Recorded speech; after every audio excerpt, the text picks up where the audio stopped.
Jamaah kuliah subuh yang dirahmati oleh Allah Subhanahu wa taala, Bapak-bapak, ibu-ibu, hadirin wal hadirat yang dimuliakan oleh Allah. Kita lanjutkan pembahasan kita, masih membahas tentang fi fadilati birril walidaini.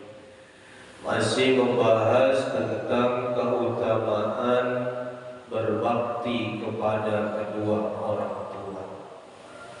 Kita lanjutkan wa qala Nabi sallallahu alaihi wasallam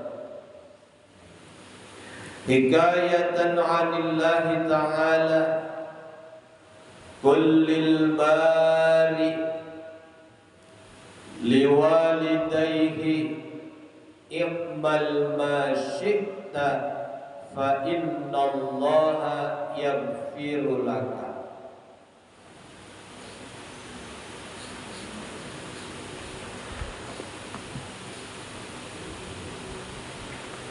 Nabi sallallahu alaihi wasallam menyabdakan firman Allah Ta'ala. Nah, ini hadis qudsi. Kalau Nabi bersabda, menyabdakan firman Allah Subhanahu wa taala, itu artinya itu hadisnya hadis qudsi. Apa itu hadis qudsi? Hadis qudsi adalah hadis yang maknanya dari Allah. Hadis yang maknanya dari Allah, tetapi redaksinya disampaikan oleh Nabi Muhammad sallallahu alaihi wasallam. Itu namanya hadis qudsi. Maknanya dari Allah, tapi Nabi yang disuruh menyampaikan. Apa hadis qudsinya? Qul, katakanlah wahai Nabi Muhammad, lil bari liwalidayhi,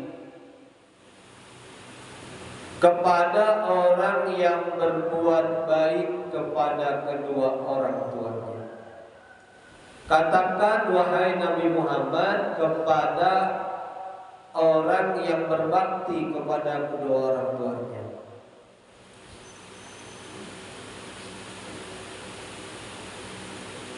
Apa perkataannya? I'mal ma syi'ta fa innallaha ta'ala yaghfiruka.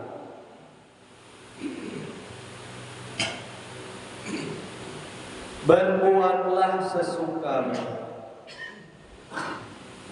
karena sesungguhnya Allah akan mengampuni kamu. Subhanallah.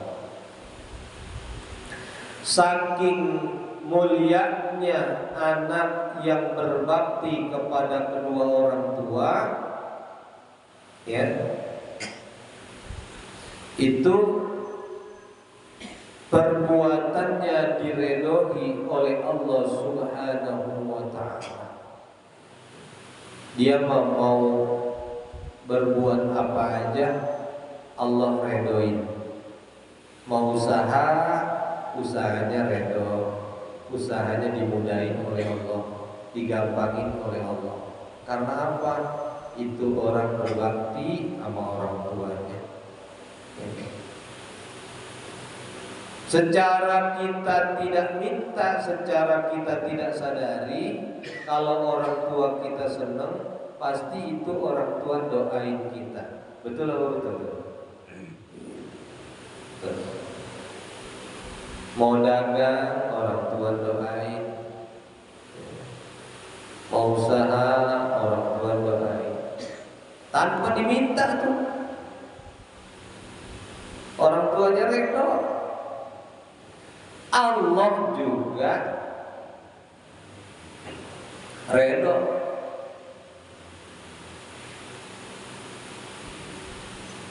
Allah ampunin tuh perbuatan-perbuatan kesalahannya yang dia berbuat.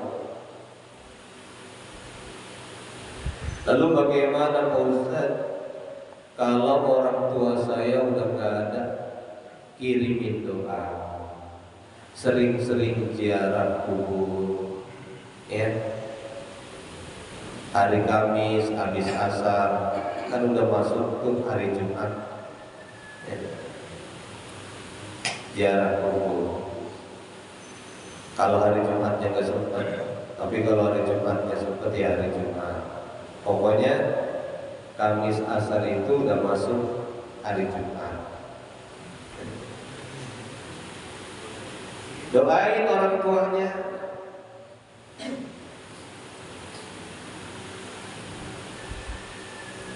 Cara anak berbakti kepada kedua orang tua, kalau orang tuanya udah meninggal dunia, satu, mendoakannya.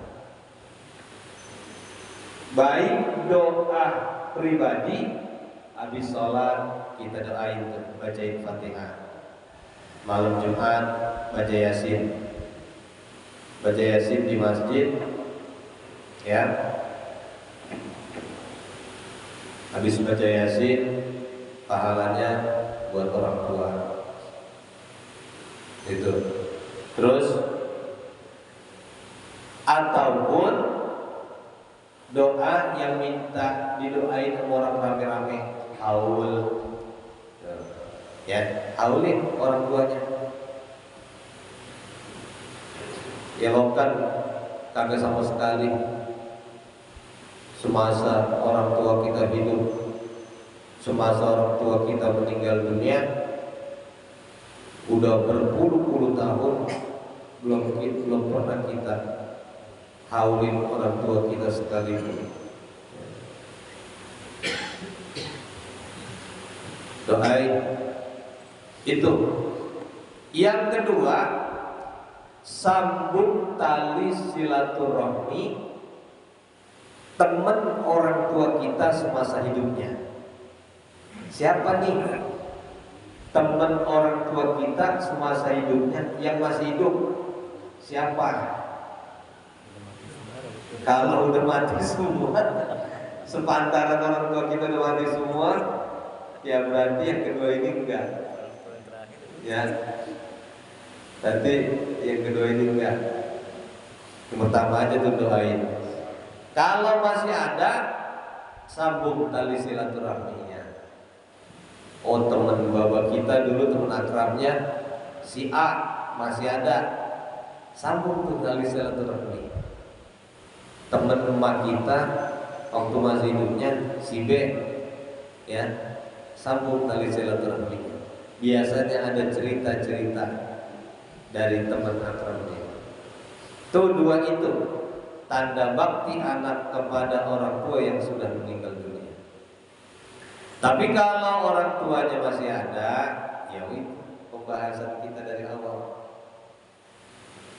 Berbaktilah kita kepada kedua orang tua, senengin hatinya, karena ridho Allah tergantung pada ridho orang tua. Murkanya Allah tergantung pada murka orang tua. Wa qala an-nabiy sallallahu alaihi wasallam, man wada'a ta'aman tayyiban fi baitihi wa akalahu duna walidayhi ahramahu Allahu ta'ala ladiza ta'amil jannati. Nauzubillah. Dengerin ini. Sering jarang ini hadis kita dengerin. Telah bersabda Nabi sallallahu alaihi wasallam. Bu, dengerin, Bu.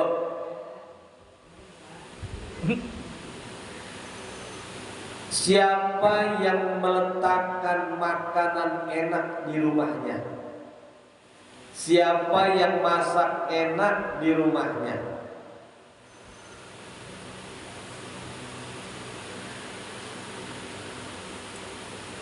dan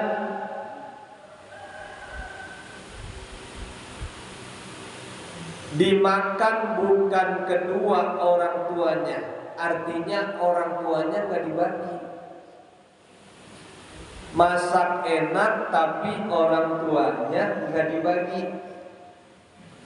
Bu, ngeren.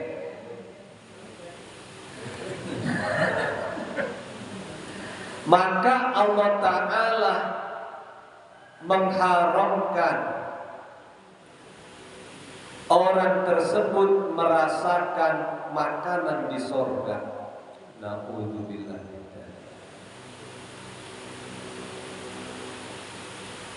Ya Allah. Jadi kita masak makanan enak, tapi buat kita doang. Kita punya orang tua. Orang tua kita kagak bagi, kagak ikut makan makanan yang enak tersebut. Ini anak kagak dibolehin sama Allah, haram itu anak makan buah nanti di surga. Artinya apa? Makan buahnya aja kagak, apalagi masuk surga aja. Begitu maksudnya. Ya Allah. Makanya jangan pelintah. Ini kadang diumpetin, jangan sampai dimakan bawah, jangan sampai dimakannya, diumpetin. Nya mau main ke rumah kita, itu makanan yang enak umpetin. Ya Allah, naudzubillah. Orang mau bawain, ini malah diumpetin. Ya Allah. Lagi lebaran, kita masak enak, mau main ke rumah orang tua, yang dibawain bukan yang enak. Ya, yang dibawain biji ketapang. Orang tua kan udah kagak ada giginya. Yang dibawain biji ketapang ditendang ke kanan, ditendang ke kiri. Awet emang, apa ketemu lebaran lagi? Ya Allah, bawain masakan yang enak. Kita tahu nih orang tua kita kesukaannya ini, kita bawain. Ya, suka opor ayam kampung, bawain. Ya, masak yang empuk gitu. Karena lagi masih kecil juga begitu emak kita. Ya, si Hoir kesukaannya makanannya ini, dimasakin sama emaknya. Sekolah dibekelin yang ini, dimasakin ini. Tuh emaknya tahu. Ya. Lanjut, waqala Nabi sallallahu alaihi wasallam, kita habisin aja. Man bata sab'anan rayyanan wa ahadu walidayhi jay'anun aw anshanun hasyarahullahu yawmal qiyamati jay'anan aw anshanan walam yastahyillahu min azabihi yaumal qiyamah. Masih nyambung nih sama hadis yang di atas.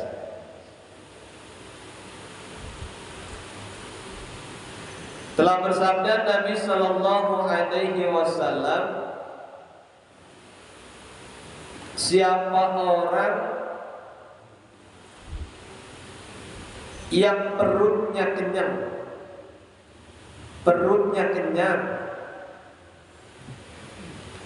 dan cukup minuman, artinya segar. Siapa orang yang malam-malam perutnya kenyang, terus juga tidak kehausan, tapi orang tuanya lapar. Tuh, hati-hati. Tapi orang tuanya lapar dan orang tuanya kehausan.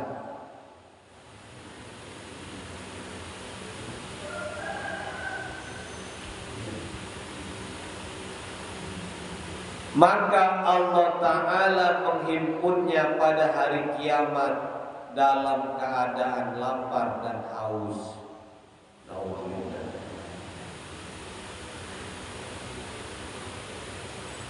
Dan Allah tidak malu-malu menyiksanya pada hari kiamat. Ya Allah. Jadi malam-malam mau tidur, perut kita kenyang, ama kita enggak kehausan. Baba ama emak kita kelaparan, ama kehausan. Maka di hari kiamat kita dikumpulkan oleh Allah dalam keadaan lapar dan haus, dan Allah tidak akan malu-malu untuk menyiksa kita. Nauzubillah. Jangan sampai dah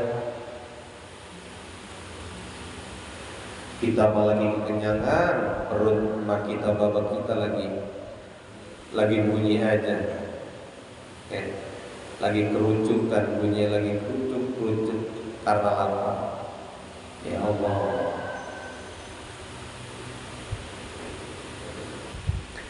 Terakhir, wa qala an-nabiy sallallahu alaihi wasallam, man rafa'a yadayhi liyadriba ahada walidayhi bullat yadahu yaumal qiyamah ila unukihi maslulatan. Qalu wa in darabahuma qala tuqta'u yaduhu qabla ayyajuza 'ala sirati wa tadribuhul malaikatu. Ya Allah. Telah bersabda Nabi sallallahu alaihi wasallam, siapa orang yang mengangkat tangannya untuk mukul orang tuanya, Alhamdulillah.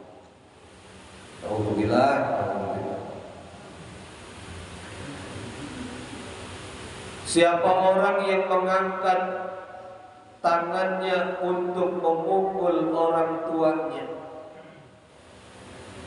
maka pada hari kiamat tangannya dibelenggu pada lehernya dan dalam keadaan stroke, dalam keadaan lumpuh,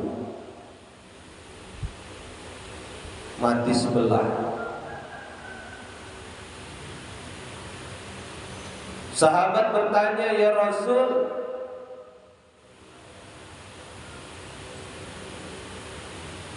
bagaimana kalau dia memukul ayahnya dan ibunya? Udah ayahnya dipukul, ibunya juga dipukul. Qala tuqta'u yaduhu qabla an yajuza 'ala sirati wa tadribuhul malaikah. Nabi menjawab, tangannya dipotong sebelum melewati sirat.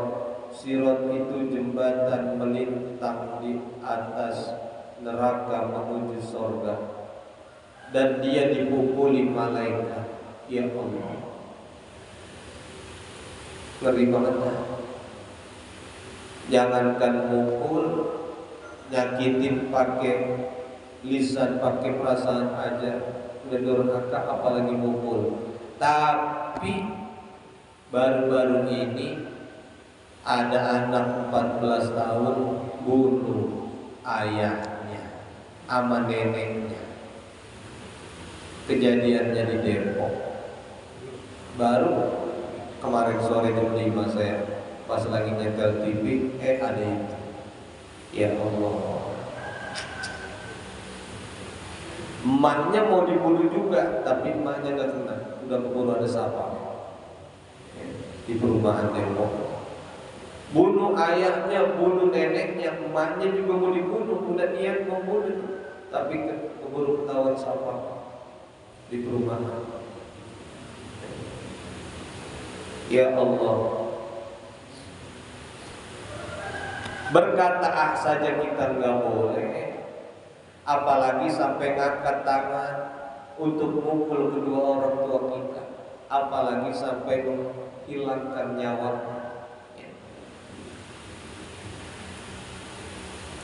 Ini kalau mukul orang tua salah satunya, kita anak yang durhaka, balasannya adalah akan dibelenggu pada leher kita dalam keadaan stroke, dalam keadaan lumpuh. Kalau mukul dua-duanya, ayah dan ibunya, tangan kita dipotong sebelum kita lewat jembatan Sirat dan dipukuli oleh malaikat. Ya Allah. Ya, Alhamdulillah min dzalik.